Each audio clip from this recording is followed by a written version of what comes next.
Hello guys, welcome back to my YouTube channel. आज Indian polity जो कि MCQ based हम लोग डिस्कस करते हैं, एनसीईआरटी फ्रॉम 6 to 12। आज इस क्यू में शासन प्रणाली जो कि 5वां चैप्टर है, हम लोग आज इस शासन प्रणाली से रिलेटेड जितने भी क्वेश्चन होंगे वो इस वीडियो में डिस्कस करेंगे।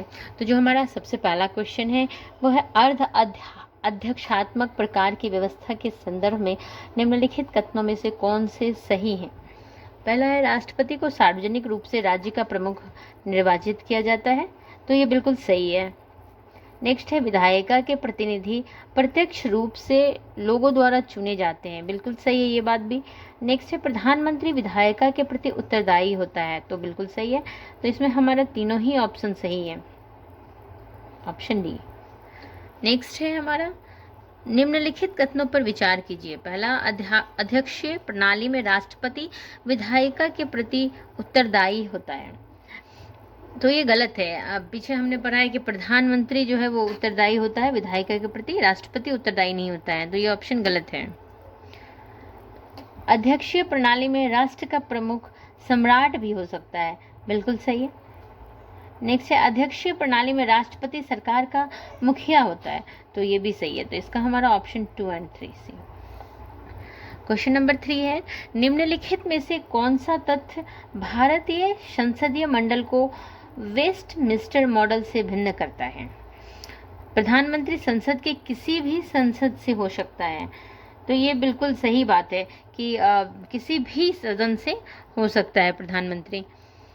संसद की गैर सर्वोच्चता, तो ये भी सही है, दोनों ही सही है। तीसरा है, मंत्रियों का कोई विधिक उत्तरदायित्व नहीं होना, तो ये भी सही है। तो हमारा ऑप्शन 1, 2 और 3 ए, ऑप्शन ए सही होगा।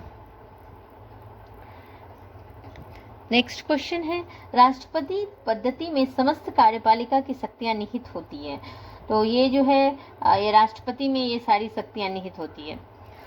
क्वेश्चन नंबर 5 है, निम्नलिखित में से कौन सी भारतीय संविधान की विशेषता नहीं है। संसदात्मक सरकार, ये तो है। अध्यक्षात्मक सरकार, तो ये नहीं है, अध्यक्षात्मक सरकार नहीं है, संसदात्मक सरकार है, स्वतंत्र न्यायपालिका है, संघात्मक सरकार है। तो इसका ऑप्शन, चूंकि इसमें पूछ रहा है कि विशेषता नहीं है, तो ये अध्यक्षात्मक सरकार नहीं होगा।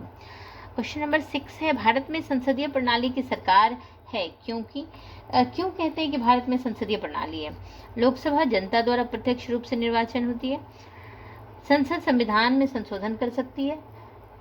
राज्यसभा को भंग नहीं किया जा सकता है। चौथा है, मंत्रिपरिषद लोकसभा के प्रति उत्तरदायी होता है। तो यही ऑप्शन है जो कि अनुच्छेद 75(3) में बताया गया है कि जो मंत्रिपरिषद है वो लोकसभा के प्रति उत्तरदायी होता है, और यही कारण है कि भारत में संसदीय प्रणाली की सरकार है, ये कहा जाता है।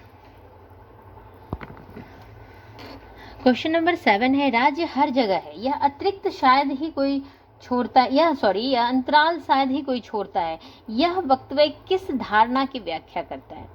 एक बार फिर से क्वेश्चन देखेंगे, राज्य हर जगह है, यह अंतराल शायद ही कोई छोड़ता है, यह वक्तव्य किस धारणा की व्याख्या करता है। कल्याणकारी राज्य, कम्युनिस्ट राज्य, लोकतांत्रिक राज्य या पुलिस राज्य, तो ये कल्याणकारी राज्य।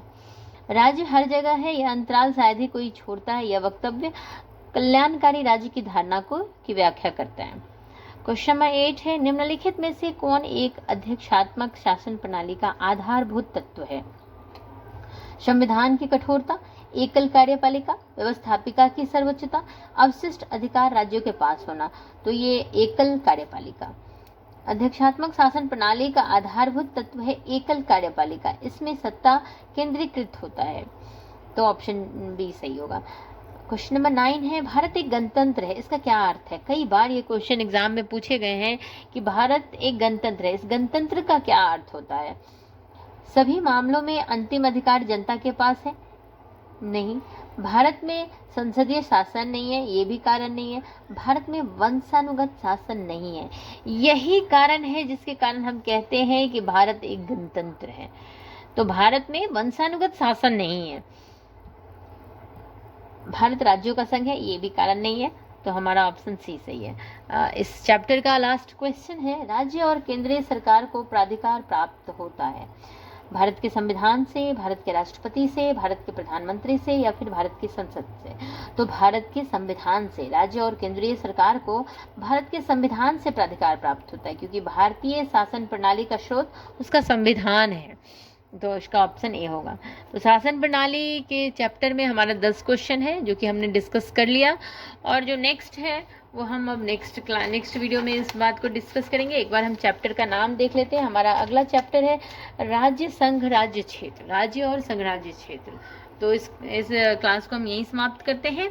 प्लीज़ चैनल को सब्सक्राइब करें, लाइक करें, कमेंट करें वीडियो को। Thank you.